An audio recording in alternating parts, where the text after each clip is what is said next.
What is up, friends? Today is day 11 of PR30, and today we are going to try and talk about something I'm woefully unqualified to talk about, and that is the book of Revelation and the idea of the apocalypse, end of the world, apocalyptic literature, the symbolism associated with it, how to think about it, what it means, how we can identify the ending of worlds and what we are to do about it. It's something that is extraordinarily difficult to put words to. And this sort of represents the beginnings of my real wrestling with trying to understand what's going on in this literature and thinking about it symbolically and trying to recognize patterns. I reread Revelation over the last 2 days, so that's part of the reason that this is top of mind for me. The other reasons, or at least three other reasons. One other reason is, as you've already identified from prior episodes of PR30, Dante's Divine Comedy is something that has a near and dear place in my heart. And so much of the imagery that he uses throughout it, from the Inferno to the Purgatory to Paradise, comes from or is inspired by imagery that John uses in Revelation. Another reason it's top of mind for me is because last Saturday, participated in a quarterly men's retreat that I do here outside of Austin, now called the Rotunda, which means round. It's the idea of Plato's round, and also the round table in King Arthur's court. Did our quarterly version of that last Saturday, and then this September we are hosting a retreat, our second international retreat for a week in Patmos, Greece. Patmos is where John wrote Revelation, the book of Revelation. He was exiled from Rome. And so that's another reason it's top of mind. Third is one that I have a hard time putting my finger on and pointing to. But for whatever reason, the last month or so, everywhere from the movie Leave the World Behind to A24's new Civil War to World War Z. There's a couple other movies. I can't remember. It's not Cabin in the Woods. But there's an M. Night Shyamalan movie where a group of 4 people come to a cabin in the woods, and it's got an apocalyptic tint toward it. So for some reason, unbeknownst to me, those movies in general, I find myself just wanting to watch every apocalyptic movie I can get my hands on recently. So that's another reason it's top of mind for me. To give a little context on the book of Revelation itself, before I sort of talk about apocalypse as a pattern, an ending of a world that is continuously happening over and over again. Specifically, the book of Revelation, a lot of people over the years have read it a lot of different ways. Growing up, I was taught to view Revelation as something like a preview of what was going to actually come at the end of the world. It might be that. Who am I to say? But I don't think that's all it is. I think it actually is a representation of so many things, like so many other things in the Bible. It's a pattern of being that operates in the world continuously. And so it gives us a look at something like this repeating pattern of the ending and renewing of a world, whether it's our own internal world or the rise and fall of civilizations,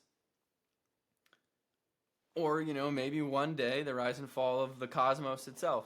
I think it is an expression of a repeating pattern.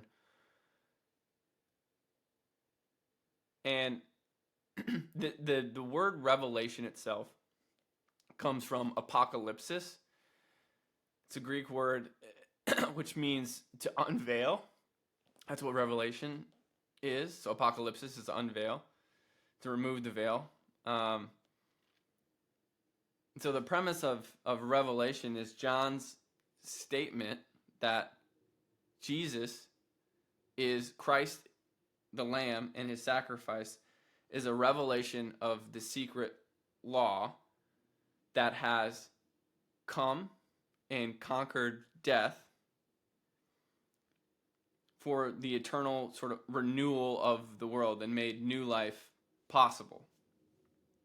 There are so many different images in Revelation itself that make it difficult to identify or pick any one to talk about. It's everything from the new Grail in the King Arthur legendarium. The Grail, the Holy Grail, is this representation of a container, a vessel of eternal life that heals all wounds. But then in some versions of it, it's also a representation of where heaven meets earth. That is why it heals all wounds, is because it is the container of all healing potential. It is the container of, in one version, that's what Christ sort of comes out of the Holy Grail. Christ is the Grail. Christ is the Word. Christ is the way, the truth, the life. And that's another sort of symbolic representation of some of the imagery that happens in St. Paul, or in John's Revelation. Another symbol, and I'll call it the eternal dragon, that shows up in book 12 of Revelation. We'll just read a little bit of it. This eternal dragon. But first we see a great portent appeared in heaven, a woman clothed with the sun, with the moon under her feet, and on her head had a crown of 12 stars. She was pregnant and crying out in birth pangs, in the agony of giving birth. So in book 12, we see this idea of a divine queen, mother, female figure. Again, similar to in Dante's Paradise, in his comedy Purgatory Paradise, also in Inferno, we hear tell of this woman that waits in paradise, sort of this divine feminine. There's also a divine feminine in C.S. Lewis's Great Divorce. Verse 3, then another portent appeared in heaven. So these are the opposing forces. A great red dragon with 7 heads and 10 horns and 7 diadems on his head. His tail swept down a third of the stars of heaven and threw them to the earth. Then the great dragon stood before the woman who was about to bear a child, so that he might devour her child as soon as it was born. And she gave birth to a son, a male child, who was to rule all the nations with a rod of iron. But her child was snatched away and taken to God into his throne. And the woman fled into the wilderness, where she has a place prepared by God, so that there she can be nourished for 1,260 days. There's a lot of things happening here. But the reason I wanted to read this, obviously, is the introduction of a great red dragon, who's his representation of the eternal dragon, and how this woman's about to bear a child, the child here referring to Christ, and the dragon wants to devour her child as soon as it was born. Now, why I want to talk about this eternal dragon and how the eternal dragon is always associated with the apocalypse. So historically, if you think about a dragon, in stories, what does a dragon do? It hoards power. It wants material things. So that's like Smaug in The Hobbit.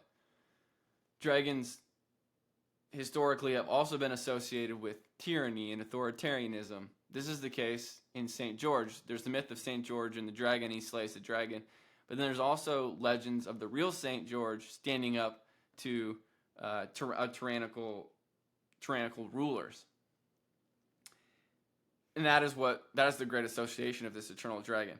Now, what this dragon does in Revelation, when he says he stands before the woman who's about to bear a child, so that he might devour her child as soon as it was born. We see here this image of the ruling that to kill all of the firstborn sons in an attempt to kill Jesus, or you could think about it in Pharaoh trying to get rid of Moses. You could think about it in the context of Saul trying to kill David. And so there's the idea of sort of the historically like in the Christian tradition, usually you think about Moses and David as something like foreshadowings of Christ. And so there's always this desire of the dragon, of the tyrant, to eliminate any threats to its power. And so that's what we see in the dragon of Revelation, but that's what we see with all dragons of all time. That if we think about what dragons symbolize generally, we can also go all the way back to the beginning of myth, and that's the myth of Mesopotamia and the association of dragons with the watery depths of chaos. This is Tiamat and Marduk. And this representation of the chaos that consumes the world and always is threatening to consume the world. This is partially, when we think about this in the context of Genesis, when the flood comes with Noah, it is as if the dragon, another word for the watery depths, consumes the world so that everything might be made new. That's what Revelation is all about. It's this idea of the apocalypse, when there's a relationship between tyranny and authority.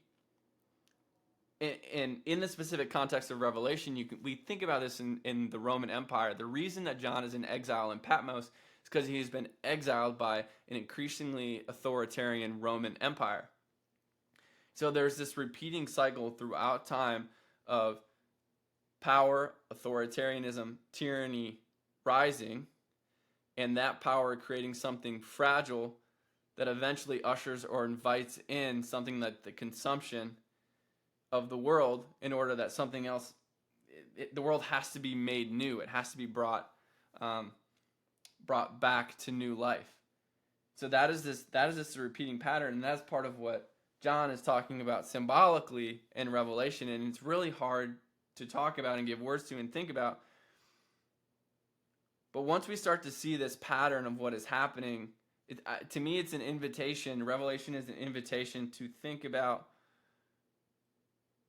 the dragons that are showing up, the pattern of a dragon, the things, the rulers, the politicians, the media, whatever is current in any given age, there are always dragons. There are also internal dragons. There are always dragons of chaos sort of looming on the edges, looming under in the abyss, wanting to devour the light. So we can think about dragons as also the aggregation and the archetype of the spirit of uncreation, which does not want order, does not want light. It wants darkness and it wants chaos. And so the apocalypse is always looming. And it's only the restoration of, sometimes it takes the apocalypse to restore, as a sort of cleansing, to restore a right relationship with God. Because what happens is this dragon is a representation, we might say, of tyrants, but it's also a representation of the world in general, as it becomes too worldly and focused on power and focused on manipulation, ungodly things, and tries too much of its own to live outside of God's order and law, the way he set up the universe.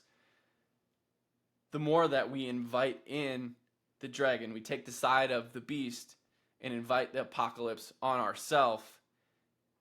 And there is this idea that the cosmos always corrects itself eventually. It's a matter of time before we tip too far in one direction, and there is a cleansing and a correction. So that is what I think is happening in Revelation in terms of a pattern and how it speaks to a pattern we see occurring throughout history over and over again, and how we will certainly see it come again, and how we are always seeing it come again, even at an individual level. Things are always coming into being. We're inviting chaos into our lives, shedding things. Things are being burned. Things are being laid to waste. And then it's often so that something new, some sort of new life can come. So on various scales, the apocalypse is always happening and always coming. It's a very hard concept to think about, and in a lot of ways, you are witnessing the infancy of me starting to talk and think about this in preparation for September's retreat in Patmos. I would, the aim is to slowly sort of learn more and more about this imagery and symbolism. So to use it as a powerful meditation and reflection tool in September. So I appreciate the opportunity to test some of my thoughts and what I'm thinking about with you. If you have any insights or questions or things to contribute or things you think I should read, I would love to hear them. Until next time, peace.